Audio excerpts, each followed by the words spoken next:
Welcome to the Bourbon Jerk. Thanks for your click. Today we're talking about summer sippers. Now, what do I mean when I say summer sipper? I mean it's something that I'm reaching for this time of year when it's in the mid 80s or low 90s, high humidity, and I'm sitting outside on the deck or maybe poolside or outside by the fire.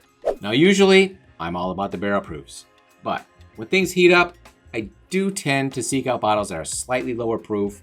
So in this video, I'm going to share with you my top 5 summer sippers right now. First one, Michter's US 1 Straight Rye.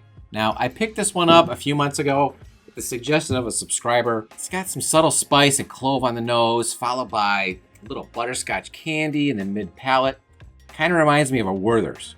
It's definitely on the sweeter side for a rye. In fact, it drinks more like a bourbon than a rye. It's got a short finish. At 84.8 proof, this is a summer rusher. This is available on most shelves in the $40, $50 range. Check it out. Next, I've got Detroit City Distillery Straight Bourbon Whiskey, finished in honey barrels. Now, I've tried a few different honey barrel finished whiskeys in the past year or so, and as it turns out, it's one of my favorite finishes. This is their own distillate, and I love it when I can find something local that I really enjoy. I absolutely love the nose on this one. Honey, vanilla cake frosting, thick, creamy mouthfeel, solid finish for a 100 proofer. Next, I've got James E. Pepper Decanter Barrel Proof Bourbon. Yes, it's a barrel proof bourbon, but it's a low barrel proofer at 105.4 proof. It's a blend of mostly 5-year bourbons, and it kind of hits me just right. Cool bottle, as you can see, and it's got this giant friggin' cork that always makes a satisfying pop when I open it. It's got like a cream soda or root beer quality to it. It's got all the characteristics of a barrel proof bourbon that I love, but it's not too heavy, and it's something I've been reaching for a lot lately. Before I get into the next one, do me a favor. Check to see if you're subscribed to the channel yet. If you're not, click that button. It doesn't cost you anything, and it really helps the channel.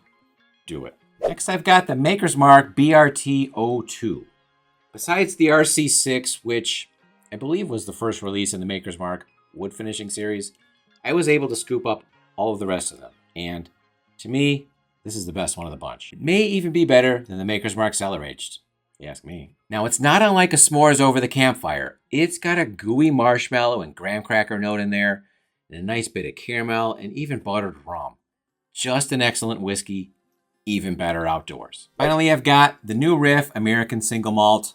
I picked this one up at New Riff last month, and I'll be honest with you, I'm not too steeped in American Single Malts at this point, but I'm really enjoying this one. It's got a 7-year age statement on it, and it's the proofiest bottle on the list and 113.8. This is a different animal. It's got layers or waves of flavors.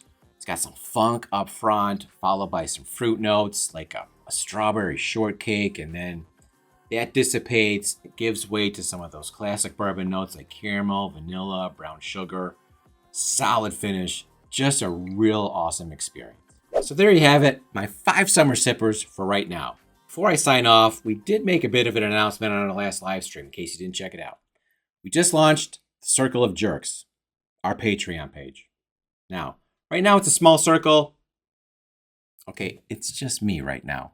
But think of it this way, you can get in at the ground floor. There's going to be sample swaps, bottle giveaways, exclusive merch, blooper reels, behind the scenes content, names in the credits, all kinds of cool stuff.